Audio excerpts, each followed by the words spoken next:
한낮의 제사상이 순식간에 아수라장으로 변했다면 당신은 과연 어떤 선택을 할 것인가? 맑은 가을 오후, 바람에 흩날리는 은행잎 소리만이 고요를 지키던 공동묘지. 평범한 가족 성묘 자리가 준비된 막걸리 한 잔에 담긴 치명적 비밀로 순식간에 파국으로 치닫는다. 딸의 생일에도 결혼식 날에도 늘 다정했던 사위가 왜 하필 이 자리에서 돌변했을까? 그리고 그를 경고한 낯선 여성은 누구였을까? 박은수 씨는 예고 없는 충격 앞에서 직감 하나로 잔을 바꿔치기 했지만 그 모든 파국을 막기엔 너무 늦었다. 구토하는 사위를 보며 그녀의 뇌리를 스친 것은 누군가가 계획한 살인이라는 끔찍한 진실. 아직 누구도 모르는 뒤편의 어둠과 10년 전 반복된 비극이 바로 이곳에서 다시 시작되고 있었다. 여기서 멈추지 않기 위해 은수 씨는 결심한다. 내 가족을 지키기 위해 이 악을 뿌리 뽑을 것이다. 이 충격적 사건의 전말과 숨겨진 진실을 알고 싶다면 좋아요와 구독 잊지 마세요. 맑은 가을 오후, 하늘은 끝없이 푸르렀지만 산들바람은 차갑게 불어왔다. 경기도 북부 산자락에 자리한 작은 봉안당 옆 공동묘지엔 박은수 씨와 남편 이영호 씨, 그리고 대학생 딸 이수진과 사위 정민혁이 모였다. 매년 한가위를 전후로 꼭 찾아오는 조상 성묘였다. 계단을 오르고 풀잎들이 밟히는 소리에 가족 모두 위험을 가다듬었다.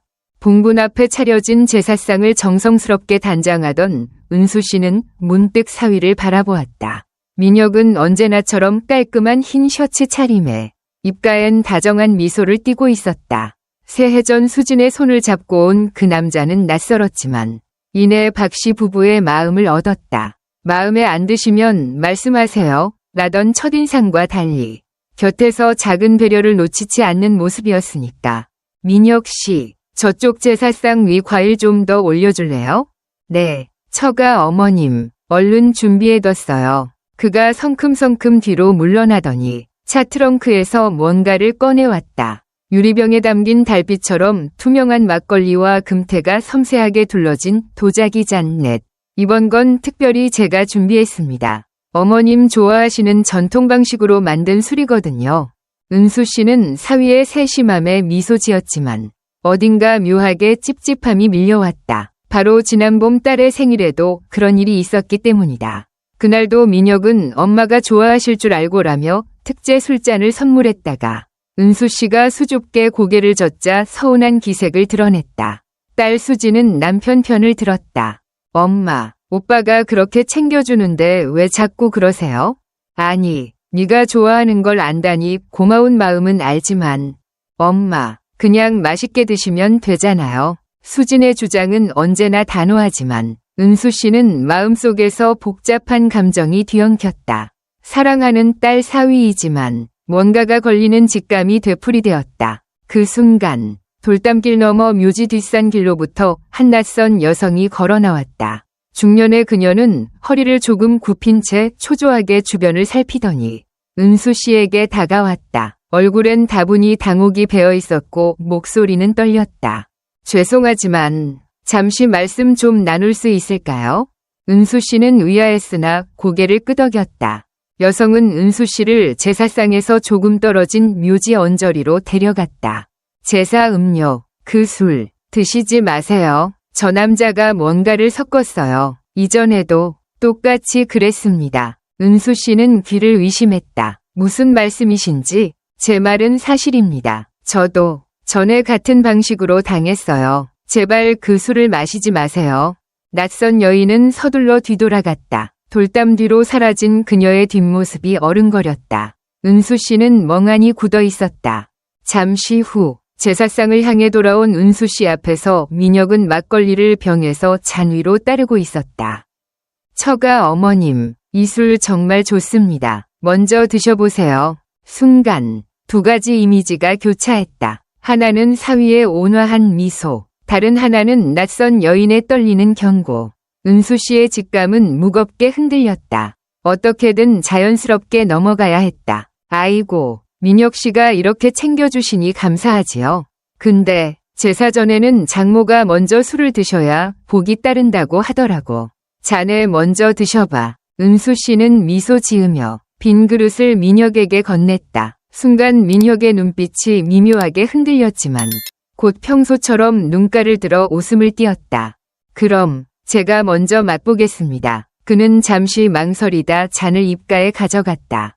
그 직후 믿을 수 없는 일이 벌어졌다. 민혁이 잔을 입에 댄 순간 얼굴이 일그러졌고 잔을 떨어뜨렸다. 황급히 구토를 하기 시작했다. 금세 창백해진 그의 피부는 마치 영혼이 빠져나간 듯 휘청였다. 진호야, 괜찮아? 수진이 달려들며 소리쳤다. 이영호 씨도 놀라 사위 곁으로 무릎을 꿇었다. 은수 씨는 뒷걸음치며 정신을 잃을 뻔했다. 그때 묘지 뒷산 언덕에 서 있던 낯선 여성이 다시 모습을 드러냈다. 그녀는 손짓 하나로 내 말 들었지요? 라는 눈빛을 보냈다. 은수 씨는 그제야 직감했다. 사위의 잔에 분명 무언가가 섞여 있었다는 경고가 허언이 아니었음을. 그리고 이 작은 공동묘지의 한낮, 장남댁 성묘 자리에서 벌어진 이 끔찍한 사건이 가족 모두에게 어떤 파국을 불러올지 아직은 아무도 모른 채였다. 바로 그 순간 멀리서 들려온 경적 소리와 함께 딸 사위를 구급차에 태우려는 행정 절차가 시작되었다. 조용했던 묘지는 순식간에 아수라장이 되었고 은수 씨의 가슴엔 깊고도 차가운 공포가 깔려 내렸다. 그러나 그녀는 알았다. 이 작은 한 걸음이 곧 결코 되돌릴 수 없는 진짜 싸움의 시작임을. 다음 날 이른 아침, 공동묘지를 빠져나온 박은수 씨의 마음은 여전히 얼어붙어 있었다. 사위 정민혁이 마신 막걸리 잔을 손에 쥐고 잔에 묻은 술 냄새를 맡을 때마다 식은땀이 났다. 딸 수진이 오빠 괜찮아? 하고 다급히 묻던 소리는 아직도 귓가에 메아리 쳤다. 아픈 사위가 병원으로 실려가는 동안 가족들은 허둥지둥 차례를 마쳤다. 설상가상으로 수진은 엄마, 내가 죄책감이 들어요 라며 눈물을 떨궈야 했다. 수진아, 내 잘못 아니야. 그저 이상한 여자의 경고를 믿었을 뿐이야. 어쩌면 그게 우리를 구한 거란다. 은수 씨는 떨리는 목소리로 다독였지만 속으론 내가 과연 옳은 선택을 한 걸까? 라는 의문이 꼬리를 물었다. 성묘를 끝낸 뒤 세 사람은 응급실 앞에서 지친 채 앉아 있었다. 허공에 흩어진 모래바람처럼 불안이 일었다. 소파 곁에 놓인 커피잔은 차가워졌고 10개 켜진 형광등 밑으로 그림자들이 고요히 내려앉았다. 의사 선생님, 혹시 수진이 조심스럽게 물었지만 순서가 되기를 기다리던 간호사가 다가와 말했다. 환자분 상태는 안정됐습니다. 위장 세척을 했고 혈액검사에도 약물이 검출됐지만 농도가 낮아 성분 분석이 필요합니다. 결과는 내일쯤 나올 거예요. 약물. 그 한마디가 얼음송꽃처럼 가족을 서늘하게 찔렀다. 은수 씨는 차마 눈을 맞출 수 없었다. 사위의 술잔에 누군가 독을 탄 것일까? 아니면 민혁이 일부러 조작한 것일까? 그때 화장실에서 연결된 복도 끝쪽에 검은 머리칼이 보였다. 초조한 발길로 다가오는 모습은 바로 성묘날 만났던 낯선 중년 여성이었다. 그녀의 눈빛은 과거보다 더 날카로웠고 입술은 떨리고 있었다. 정말 박은수 씨 맞으시죠? 그녀는 떨리는 목소리로 다급히 속삭였다.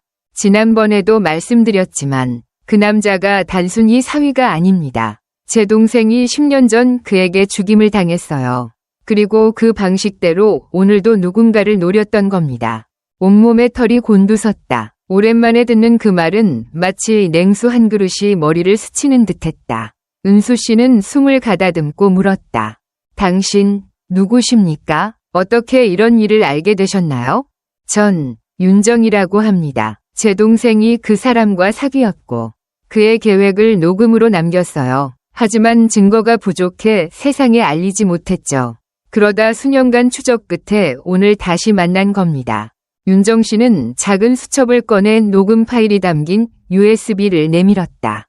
이걸 보세요. 10년 전 통화 녹음이랍니다. 술에 타면 아무도 모른다 준비는 끝났다 같은 끔찍한 대화가 담겨 있어요. 그리고 최근 피해자들 모두 그가 사귄 여자들이었습니다. 은수 씨는 USB를 받아들자 손끝이 차갑게 떨렸다. 고요하던 응급실 대기실이 한순간에 지옥도로 변했다.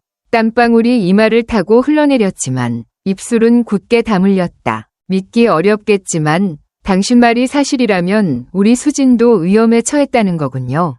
눈앞이 아득해졌다. 기절이라도 할 것 같았지만 은수 씨는 감정의 소용돌이 속에서도 부모로서 딸을 지켜야 한다는 본능이 더 컸다. 눈을 똑바로 뜨고 그녀는 결심했다. 좋아요. 당신이 말하는 대로 진실을 밝혀야겠어요. 그 녹음 USB와 수첩을 품에 넣으며 은수 씨는 속으로 다짐했다. 내 가족을 지키기 위해, 그리고 또 다른 피해자가 나오지 않도록 이 악을 뿌리 뽑을 것이다. 이제 그녀 앞에는 긴 싸움이 기다리고 있었다. 과거 10년간 감춰진 어둠의 실체를 드러내고 사위 정민혁을 법의 심판대에 세워야만 했다. 하지만 그 길은 순탄치 않을 터였다. 친정과 시댁 사이, 사랑과 배신, 생명과 죽음이 얽힌 복잡한 진실들이 하나둘씩 모습을 드러낼 것이므로 그날 은수 씨는 마침내 병원 문을 나서며 땅을 단단히 디뎠다. 사위의 병실이 아닌 바로 이 보이지 않는 전쟁터에서 그녀는 가족의 운명을 바꾸기 위한 첫 발을 내디딘 것이었다. 은수 씨가 병원 로비를 빠져나와 주차장으로 향하자 첫 차가 희미한 새벽 안개를 헤치고 그녀의 시야에 들어왔다. 엔진 소리는 거의 들리지 않았고 헤드라이트의 빗줄기만이 어슴푸레한 바닥에 길게 드리워졌다. 그녀는 조심스레 차에 올라타 문을 잠그고 USB가 든 작은 파우치를 손가방 속 깊숙이 밀어넣었다. 정민혁의 진짜 얼굴을 법정에 들이밀기 위해선 나부터 단단해져야 해. 속삭이듯 읊조리며 한 손으로 스티어링 휠을 꽉 잡았다. 심장은 아직도 격정처럼 뛰고 있었지만 그녀의 눈빛은 한껏 결의에 차 있었다. 병원 주차장을 빠져나온 그는 곧바로 형사 강민수에게 전화를 걸었다. 형사님, 준비됐습니다. 지금 도서관에서 USB를 받았습니다. 바로 수사해주세요. 강민수 형사의 목소리는 구독소리처럼 낮고 단호했다. 좋아. 곧바로 포렌식 팀에 넘기고 내일 오전에 증거 분석 결과가 나올 겁니다. 그리고 은수 씨, 조심하세요. 민혁은 여전히 강남의 유력 카르텔과 연결돼 있습니다. 은수 씨의 입가에 미소가 어렸다. 알겠습니다. 결코 물러서지 않겠습니다. 그녀는 전화를 끊고 시동을 걸었다. 다음 날 은수 씨는 딸 수진과 함께 경찰서를 찾았다. 복도는 한낮의 햇살이 스며들어 한결 따뜻해 보였지만 은수 씨의 가슴은 여전히 얼어붙어 있었다. 수진은 어머니의 손을 꼭 잡은 채 뒷걸음질 치듯 의자에 앉았다. 그녀의 눈동자에는 두려움과 분노가 뒤섞여 있었다. 엄마, 무섭지만 이젠 끝을 봐야 해요. 수진의 목소리는 가늘었지만 결코 흔들리지 않았다. 은수 씨는 고개를 끄덕이며 딸의 손등을 다독였다.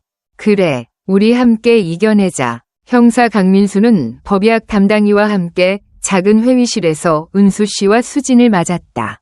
탁자 위에는 USB와 녹음 파일, CCTV 캡처 화면, 그리고 수진이 촬영한 사위의 이상 행동 동영상이 정렬돼 있었다. 우선 이 자료를 보면 민혁 씨가 막걸리에 섞은 약물이 다량의 진정제와 유사하다는 포렌식 결과가 나왔습니다. 혈중 농도도 살인 미수에 해당할 만큼 충분했어요. 형사는 화면을 넘기며 설명을 이어갔다. 그리고 CCTV에는 민혁 씨가 직접 차량 뒷좌석에서 소독용 알코올로 술병 입구를 닦는 장면이 녹화돼 있습니다. 단 한 번도 의도치 않은 실수가 아닙니다. 수지는 숨을 꼭 삼키며 모니터를 바라보았다. 화면 속에서 민혁은 상냥한 미소를 띠고 있었지만 그 미소 밑에 차가운 눈빛이 카메라에 고스란히 담겨 있었다. 엄마도 봤죠? 그 순간 수지는 말을 잇지 못했다. 은수 씨는 딸을 끌어안고 턱을 꾹 다물었다. 네, 확실히 범행이 계획적이었다는 증거가 쌓이고 있어요. 내일 공판에서 이 증거들을 제출하겠습니다. 형사의 목소리에는 무게가 실려 있었다.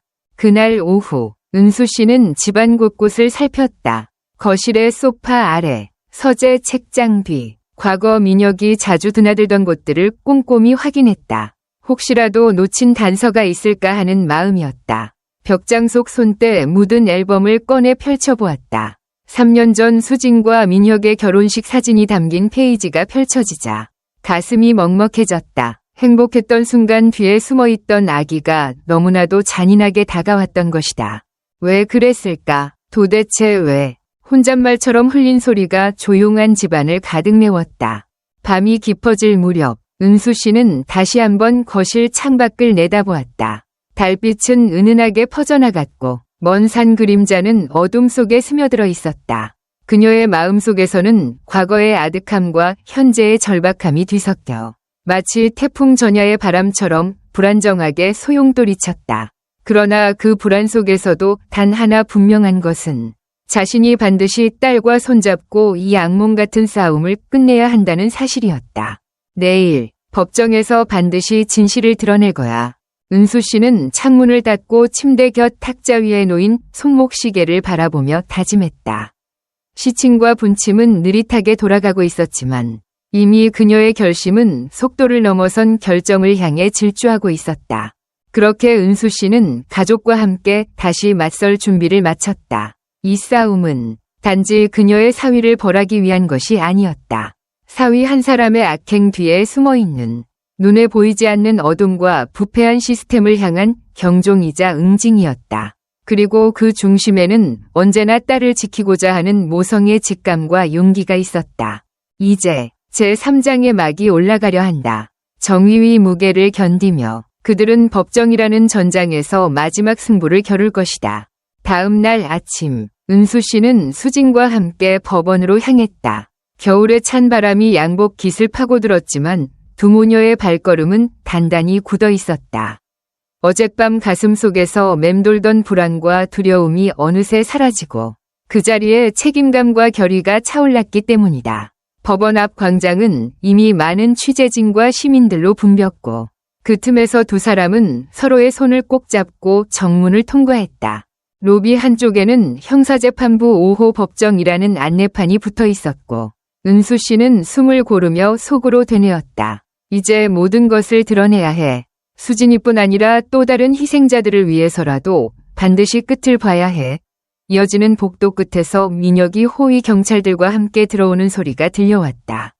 한때 다정했던 사위가 차가운 수갑을 찬 채 얼굴에 굳은 표정을 지으며 걸어오는 모습은 그 어느 때보다 낯설게 느껴졌다. 법정 안은 쓸쓸할 만큼 조용했다. 재판장의 단정한 목소리가 흘러나왔다. 피고인 박민혁, 오늘 이 자리에서 당신의 혐의에 대해 답변하기 바란다. 민혁은 고개를 들고 법정 안을 살폈다. 한때 가정의 일원으로 함께 있었던 은수 씨와 수진의 모습, 그리고 방청석에 앉아있는 피해자 가족들의 눈빛이 한데 어우러져 그에게 무거운 압박으로 다가왔다.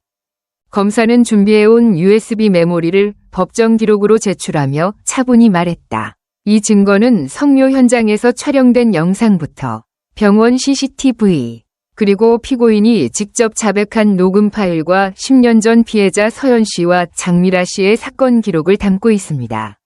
이 모든 증거가 일관되게 피고인의 계획적 범행을 입증합니다. 형사 강민수도 증인석으로 걸어가 떨리는 목소리로 진술을 시작했다. 10년 전부터 지금까지 박민혁은 피해자를 제거할 목적으로 생명보험에 가입시키고 약물을 이용해 암암리에 살인을 시도했습니다. 다행히 이번에는 은수 씨의 기지 덕분에 큰 인명피해를 막을 수 있었습니다. 그의 말이 끝나자 방청석에서는 가벼운 숨죽임이 흘렀다. 다음으로 은수 씨가 증인으로 호명되었다. 그녀는 단정한 한복 차림이었지만 눈빛은 평소보다 훨씬 단호했다. 머리를 천천히 들고 법정에 서서 어제와 오늘의 사건 전말을 담담히 설명했다. 그날 갑작스러운 경고를 준 낯선 여성의 목소리가 제 직감을 깨웠습니다. 사위가 준비한 술에 이상한 기운이 느껴졌고 저는 딸을 지키기 위해 잔을 바꿨습니다. 그 즉시 피고인은 의식을 잃었고 곧바로 병원 응급실로 이송되었습니다. 법정 안은 숨소리마저 조심스러운 정적 속에 잠겼다. 재판장은 은수 씨의 눈빛을 응시하다가 수진에게도 입장을 권했다. 수진은 떨리는 목소리로 진술을 이어갔다. 처음에 저는 엄마의 걱정을 이해하지 못했습니다. 하지만 제가 직접 그의 노트북에서 모든 계획과 자백을 발견했을 때 아버지가 제게 했던 말, 네가 가진 건 진실과 용기야. 그 뜻을 깨달았습니다. 눈가가 촉촉해졌지만 그녀의 말은 흔들리지 않았다. 이윽고 변호인이 반대 신문을 시작했다. 민혁을 변호하는 변호사는 차분한 목소리였지만 여느 때보다 예리한 질문을 던졌다. 증거가 많다 하더라도 피고인이 약물을 고의로 섞었다는 것은 입증하기 어렵습니다. 특수정밀 분석이 아닌 포렌식 보고서에만 의존해서는 안 됩니다. 검사는 조용히 반박했다. 피고인이 병원에 옮겨진 직후 혈액 검사에서 검출된 성분이 많았다는 사실, 그리고 CCTV 화면 속에서 병 용기의 의생캡을 슬쩍 제거하는 장면이 분명히 기록되어 있습니다. 이는 명백한 계획적 범행입니다. 변호사는 잠시 머뭇거리더니 민혁에게 마지막 변론 기회를 줬다. 민혁의 눈빛은 얼음처럼 차가웠다. 모든 것이 증거라면 나는 이미 족쇄에 묶여 있었다는 뜻인가? 가족이란 이름으로 속이고 가장으로서 세상에 보여줬던 내 모습은 무엇이었나? 나는 단지 안정된 삶을 원했을 뿐이다. 그의 입술이 떨렸다. 순간 방청석에서 작은 탄식이 흘러나왔다. 그는 잠시 말을 잇지 못하다가 고개를 들어 재판장을 바라봤다. 이 재판은 단순한 법적 판단이 아닙니다. 나의 삶이 걸린 문제이자 당신들의 정의감이 걸린 문제입니다. 나를 처형하듯 가혹하게 처리하지 마십시오. 나도 아직 살아있고 싶습니다. 법정 안은 다시 깊은 침묵에 휩싸였다. 은수 씨는 딸의 손을 꼭 잡고 변호사의 마지막 변론을 기다렸다. 그 순간 수진의 눈가에 맺힌 눈물이 은수 씨의 가슴을 저릿하게 했다. 판결이 임박했다. 재판장은 서류를 넘기며 천천히 입을 열었다. 피고인 박민혁, 이 법정은 당신이 계획적으로 범죄를 저질렀음을 인정합니다. 그리고 이로 인해 2명의 생명이 돌이킬 수 없이 이뤄졌습니다. 또한 이번 사건은 고의적 살인 미수에 해당합니다. 따라서 이 법정은 피고인에게 무기징역을 선고합니다. 그 말이 떨어지자 법정 안에는 묘한 울림이 일었다. 민혁은 잠시 흔들리더니 이내 눈을 감았다. 사슬처럼 묶인 자신의 운명을 마주한 것이다. 은수 씨와 수지는 서로 눈빛을 교환하며 작게 미소 지었다. 모든 고통과 두려움이 이 순간에 정의로 보상받은 듯했다. 법정을 나오는 길, 은수 씨는 한숨을 깊게 내쉬었다. 끝났다. 정말 끝났어. 수지는 어머니의 손을 꼭 잡고 목소리가 떨렸지만 환한 빛을 띄었다. 이제 진짜 우리의 삶을 찾을 수 있을 거예요. 밖에서는 차가운 겨울 햇살이 반짝였다. 은수 씨는 가슴 깊이 밀려드는 안도감을 느끼며 딸과 함께 차가운 공기를 흠뻑 들이마셨다. 세상은 여전히 불완전했지만 그들은 이겨냈다. 무너질 듯했던 가정과 생명 사이에 선 정의의 판결이 그녀와 딸에게 새로운 내일을 약속해 주었다. 겨울이 가고 봄바람이 묘지에 부드럽게 스미던 어느 오후, 은수 씨는 멀리서 벚꽃이 흐드러지는 공원을 바라보며 긴 한숨을 내쉬었다. 재판이 끝난 지 어느덧 몇 달이 흘렀고 그녀와 수지는 다시 평범한 일상으로 돌아가려 애쓰고 있었다. 그러나 마음 한켠에는 여전히 날카로운 상흔이 남아있었기에 때로는 공원의 한 그루 벚나무 아래에 앉아 고요히 과거를 되짚어보기도 했다. 그날도 은수 씨는 벤치에 앉아 책을 읽는 척하며 머릿속을 정리하고 있었다. 봄 햇살이 따뜻했지만 지난 겨울 법정에서 들었던 판결문의 여운이 여전히 피부를 파고들었다. 무기징역 선고, 누군가의 생명을 계획적으로 앗아간 사위에게 내려진 엄중한 형량이었지만 이미 잃어버린 시간과 고통을 되돌릴 수는 없었다. 은수 씨는 고개를 숙여 손목에 걸린 은빛 팔찌를 바라보았다. 용기라는 단어가 새겨진 그 팔찌는 자신이 겪은 고난을 이겨낸 증표였고 딸과 함께 걸어갈 수 있는 미래를 약속해주는 작은 등불이었다. 엄마? 갑작스러운 수진의 목소리에 은수 씨는 고개를 들었다. 짙은 연청색 재킷에 흰 셔츠를 입은 딸은 손에 작은 봉투를 들고 서 있었다. 이거 오늘 학교 선생님께 전달할 거예요. 은수 씨는 봉투를 받아 살펴보았다. 안에는 화사한 꽃 문양이 새겨진 초대장이었다. 봄의 교실, 치유와 나눔의 시간이라는 제목이 한복 종이처럼 단정한 글씨로 쓰여 있었다. 뭔가요? 은수 씨가 묻자 수지는 환하게 웃으며 말했다. 제가 이번에 학교에서 발표할 자료예요. 어머니의 직감이 우리를 구한 이야기라는 주제로요. 선생님께 허락받았어요. 은수 씨의 가슴이 뜨거워졌다. 딸이 스스로 자신의 경험을 나누고 또래 아이들에게 용기와 희망을 전하겠다는 결심을 문서로 받아든 순간이었다. 며칠 뒤 따뜻한 봄 햇살이 가득한 교실. 초등학교 학생 6학년 아이들이 은수 씨의 초대장을 들고 모여 있었다. 교실 뒷문을 열고 들어서자 은수 씨와 수진은 아이들의 호기심 어린 눈빛과 함께 환한 박수를 받았다. 여러분, 안녕하세요. 수진이 먼저 인사를 건넸다. 은수 씨도 떨리는 목소리로 아이들에게 고개를 숙였다. 발표는 수진부터 시작됐다. 저는 어머니의 직감 덕분에 제 생명을 구할 수 있었습니다. 아이들은 숨을 죽이고 귀를 기울였다. 수진은 용기 내어 이야기를 풀어냈다. 3년 전, 사위 삼촌은 아주 친절하고 다정했어요. 하지만 어머니는 본능적으로 뭔가 이상하다고 느끼셨다고 해요. 성묘 중에 뜻밖의 경고를 받은 어머니는 술잔을 바꾸셨고 그 덕분에 저는 큰 위험에서 벗어날 수 있었습니다. 아이들의 눈빛이 반짝였다. 몇몇은 고개를 끄덕였고 몇몇은 입을 떡 벌렸다. 수진이 미소 지으며 이어서 말했다. 그 순간부터 어머니는 어머니의 직감이라는 믿음으로 행동하셨어요. 그 믿음 덕분에 2명의 피해자도 구해질 수 있었습니다. 발표가 끝나자 아이들은 뜨거운 박수를 보냈다. 교실 안은 작은 축제의 현장이 되었다. 이튿날 은수 씨는 학교 앞 작은 카페에서 담임 선생님과 마주 앉았다. 발표를 정말 훌륭하게 마쳤습니다. 아이들이 큰 감동을 받았다고 해요. 어머니의 이야기가 용기와 연대의 가치를 잘 보여주었습니다. 담임 선생님의 미소가 따스했다. 은수 씨는 손에 들린 커피 잔을 어색하게 만지작거렸다. 이런 이야기를 나눌 수 있게 해주셔서 감사드립니다. 선생님 덕분에 수진이도 큰 용기를 낼 수 있었던 것 같아요. 그날 오후, 은수 씨는 집으로 돌아오는 길에 공원 벚나무 아래 벤치에 앉아 있었다. 수진의 발표와 교실 아이들의 반응을 떠올리며 사람을 구하는 것은 거창한 일이 아닐 수 있다고 느꼈다. 직감이라는 작은 목소리를 믿고 용기를 내어 행동하는 일. 은수 씨는 팔찌를 조용히 만지작거리며 속으로 다짐했다. 앞으로도 그 목소리에 귀 기울일 거야. 그리고 내 주변의 작은 위험에도 결코 눈 감지 않을 거야. 며칠 후 은수 씨의 휴대폰에 메시지가 도착했다. 발신인은 지원단체 어머니의 직감재단에서 첫 강연 제안이 왔다는 내용이었다. 피해자 가족과 일반 시민을 대상으로 모성 직감과 용기라는 주제로 이야기해달라는 부탁이었다.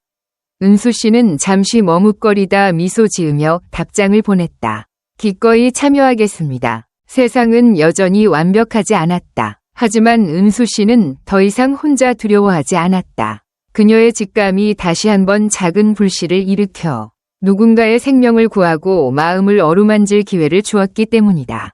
재단의 로고가 새겨진 은메달과 용기 팔찌를 손목에 착용한 채 은수 씨는 앞으로 펼쳐질 새로운 장을 기대하며 깊은 숨을 들이마셨다. 작은 결심이 모여 세상을 바꾼다는 진실을 그녀는 이미 몸으로 체득했으니까. 그리하여 은수 씨와 수진의 이야기는 또 하나의 봄을 맞아 작은 벤치에서부터 강의장 무대까지 사람들의 마음속에 희망의 씨앗을 심어가기 시작했다. 진실이 밝혀진 이후에도 누군가의 삶을 지키기 위해 직감을 믿고 행동하는 용기는 계속되어야 할 또 다른 이야기를 예고하며 제5부가 막을 내렸다. 여름이 저물 무렵 은수 씨는 어머니의 직감재단 위 첫 공식 행사를 준비하느라 분주했다. 서울시청 앞 다목적 홀에는 이미 수백 명의 참석자가 몰려들었고 강연장 복도에는 긴 줄이 늘어섰다. 피해자 가족부터 일반 시민 그리고 언론 관계자들까지 다양한 얼굴들이 모였다. 그가 가장 두려워했던 순간은 바로 이 자리였다. 어머니로서, 목격자이자 생존자로서, 그리고 이제는 재단 이사장으로서 무대에 서야 했기 때문이다. 강연장 문이 열리고 은수 씨가 천천히 단상 위로 올라갔다. 은수 씨는 손에 용기가 새겨진 은메달을 가볍게 만지작거리며 청중을 바라보았다. 수지는 앞줄에 앉아 긴장된 눈빛으로 어머니를 응시했다. 은수 씨는 한동안 말없이 객석을 후르며 숨을 고른 뒤 조심스럽게 입을 열었다. 여러분, 오늘 이 자리에 함께 해주셔서 진심으로 감사드립니다. 저는 그저 평범한 주부였고, 제게 특별한 능력이 있었던 것은 아닙니다. 다만, 딸을 지키고 싶은 마음 하나로 그날 성묘 현장에서 직감을 믿었습니다. 은수 씨의 목소리에 홀 안이 고요해졌다. 그녀는 어린아이처럼 순진무구한 눈빛으로 한 모금 숨을 들이마신 뒤 무대 위에 놓인 한 컵의 물을 천천히 들이켰다. 제가 처음 직감이라는 말을 꺼냈을 때 위아해하셨을 겁니다. 과학과 이성의 시대에 무슨 본능을 강조하느냐고요. 하지만 저는 그 순간 직감이 제게 보내준 메시지를 무시할 수 없었습니다. 그 메시지는 사위의 술잔에는 어떤 위험이 숨어 있을지도 모른다는 경고였습니다. 관객들의 시선이 더욱 집중되었다. 은수 씨는 결연한 표정으로 이어갔다. 직감에 따라 저는 술잔을 바꾸어 마시라고 손을 뻗었습니다. 그리고 그 덕분에 딸은 목숨을 구했고 2명의 희생자는 더는 늘어나지 않았습니다. 그날 이후 저는 깨달았습니다. 진실을 마주하고 위험을 감지하며 용기를 내는 일, 그것이 바로 삶을 지키는 첫걸음이라는 것을요. 은수 씨는 가벼운 손짓으로 뒤에 놓인 화면을 가리켰다. 스크린에는 수진의 발표 장면과 피해자들의 사진, 병원 CCTV 캡처, 그리고 법정 증언 하이라이트가 차례로 흘러나왔다. 관객들은 숙연한 표정으로 화면을 주시했다. 우리는 각자 누군가의 직감을 믿고 행동한 적이 있습니까? 은수 씨의 목소리가 잠시 잦아들었다. 오늘 이 자리가 바로 그 작은 목소리에 귀 기울이고 행동하는 용기를 나누는 자리입니다. 정의를 이루는 것은 거대한 이론이나 막대한 자본이 아닙니다. 누구나 자신의 일상에서 누군가를 지키기 위해 직감을 믿고 움직일 수 있습니다. 그녀가 내려놓은 온기가 관객들 가슴 속으로 깊게 스며들었다. 은수 씨는 마지막으로 미소 지으며 고개를 살짝 숙였다. 이제 저는 딸과 함께 더 많은 사람에게 이 메시지를 전하고자 합니다. 여러분도 오늘 이 자리에서 용기를 얻어가시길 바랍니다. 감사합니다. 강연이 끝나자마자 쏟아진 박수는 오래도록 이어졌다. 은수 씨와 수지는 서로 팔짱을 끼고 객석을 향해 인사한 뒤 단상에서 내려왔다. 행사 뒤풀이가 진행되는 로비에는 많은 사람들이 다가와 인사를 건넸다. 피해자 지원단체 관계자, 언론 인터뷰, 그리고 수많은 따뜻한 격려의 말들이 이어졌다. 은수 씨는 조금씩 가슴이 벅차올랐지만 그 순간에도 마음 한구석에는 여전히 남아있는 불안이 있었다. 과연 이 메시지가 얼마나 오래, 얼마나 멀리 퍼져나갈 수 있을지 그녀는 완전히 확신할 수 없었다. 행사가 끝난 뒤 수진과 은수 씨는 조용한 뒷문으로 빠져나왔다. 밤 공기가 부드럽게 감싸오고 멀리서 서울의 불빛이 반짝였다. 수진이 먼저 입을 열었다. 엄마, 오늘 너무 멋졌어요. 제가 태어나 가장 자랑스러운 순간이었어요. 은수 씨는 딸의 말을 들으며 눈가가 뜨거워졌다. 네가 있어 가능했던 일이야. 내 용기 덕분에 엄마도 용기를 낼 수 있었지. 은수 씨는 수진의 손을 꼭 잡았다. 서로의 온기를 느끼며 두 사람은 가로등 불빛 아래를 천천히 걸었다. 그때 수진의 휴대폰이 진동했다. 낯익은 번호였다. 강민수 형사라는 발신자가 긴 문자를 남겨두었다. 은수 씨, 내일 저녁 8시에 경찰청 대회의실에서 범죄 피해자 가족 치유 포럼이 열립니다. 이번에는 중앙정부 차원에서 주최하는 행사예요.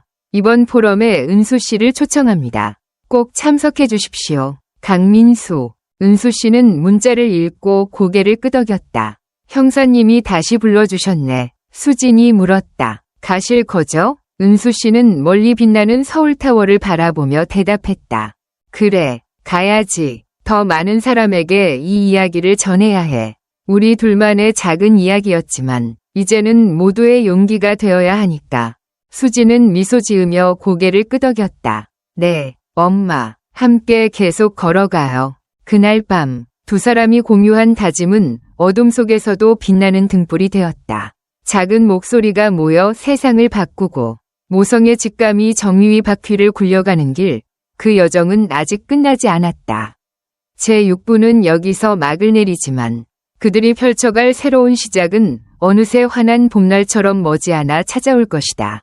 어느덧 초가을에 서늘한 바람이 불어오기 시작한 어느 오후, 은수 씨는 어머니의 직감재단 위 사무실에 앉아 있었다.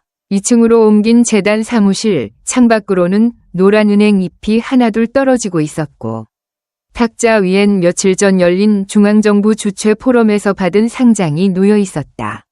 재단의 정식 명칭 옆에 새겨진 용기와 연대의 큰 걸음이라는 문구가 그녀의 가슴을 가볍게 두드렸다. 사무실 문을 두드리는 소리에 은수 씨는 자리에서 몸을 일으켰다. 문 너머로 고개를 내민 이는 공간치유지원팀 위 신입 직원 시현이었다. 20대 초반의 젊은 여성이었지만 눈빛은 성숙했고 말투에는 따뜻한 배려가 묻어 있었다. 이모님, 잠시 시간 괜찮으세요? 새로운 피해자 가족 한 분이 상담을 요청하셨습니다. 제가 안내해도 될까요?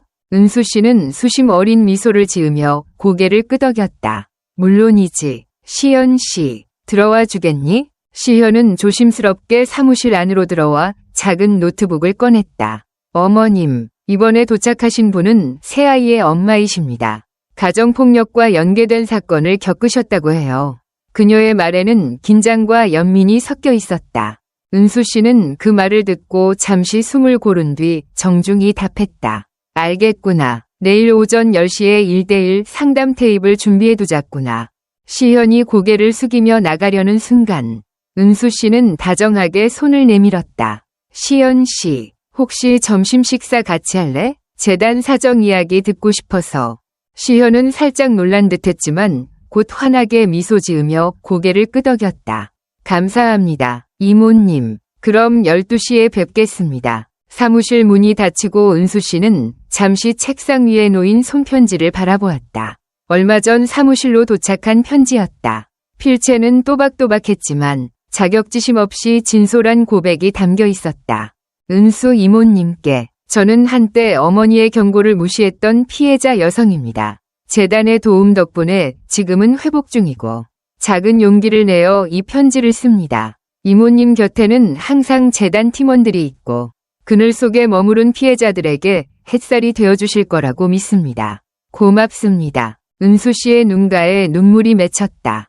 9년 전 자신도 피해자의 가족이었고 그 아픔이 얼마나 깊은지 뼛속 깊이 알고 있었다. 그날 성묘에서 낯선 여자의 경고를 진지하게 받아들였기에 딸 수진이 살아났고 이제 자신은 또 다른 이들을 지키는 몫을 맡게 되었다. 그때 사무실 밖 복도에서 경쾌한 발자국 소리가 들렸다. 문틈으로 보니 수진이 노트북 가방을 메고 환한 얼굴로 들어오고 있었다. 미국에서 돌아온 지 이제 일주일. 얼굴빛은 한결 편안해 보였다. 엄마, 저 왔어요. 은수 씨는 벌떡 일어나 딸을 맞이했다. 두 사람은 자연스럽게 포옹을 나누었다. 수진아, 무척 보고 싶었구나. 미국 일은 잘 되고 있니? 수진은 고개를 끄덕이며 책상 위의 물건들을 한참 둘러봤다. 정말 많이 변했네요. 사무실이 훨씬 활기차 보여요. 올해 초 제가 한국에 돌아온다는 소식을 재단 팀원들이 정말 반겨줘서 감동했어요. 그래, 네가 있어서 든든하단다. 이제 한국에 오래 있을 건가? 네, 내년 봄까지 아시아 태평양 피해자 지원 네트워크 구축 프로젝트를 진행할 거예요. 그리고 이모님 옆에서 더 배우고 싶어요. 은수 씨는 딸의 야무진 계획에 마음속 깊이 뿌듯함을 느꼈다. 물론이지. 우리 둘이서 더 많은 사람에게 희망을 전해주자꾸나. 사무실 안에는 따사로운 오후 햇살이 스며들었다. 금빛으로 물든 은행잎이 유리창 너머로 춤을 추듯 흔들렸고 두 모녀는 그 빛을 함께 바라보았다. 다음 날 아침, 재단 1층 카페테리아. 시현과 은수 씨, 수지는 모닝커피가 담긴 머그잔을 들고 창가 자리에 앉았다. 밖에는 가을 소풍을 나온 아이들의 웃음소리가 멀리서 들려왔다. 이모님, 어제 편지 정말 감동이었어요. 저도 누군가의 힘이 될 수 있다니. 시현이 말을 잇지 못하자 은수 씨가 부드럽게 미소 지었다. 네가 그 마음을 담아주는 게 바로 이 재단의 힘이란다. 하나의 용기가 또 다른 용기를 낳는 거야. 수진이 창가를 가리켰다. 저기 보세요. 이모님, 저 아이들. 우리 재단 기념품인 용기에 매달을 단 단체티를 입고 있네요.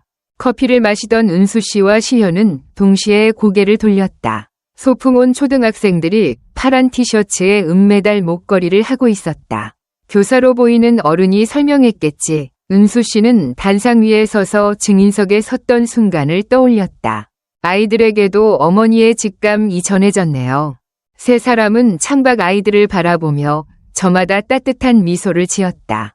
은수 씨는 고개를 들어 하늘을 바라보았다. 멀리 가을 구름 몇 점이 흘러가고 있었다.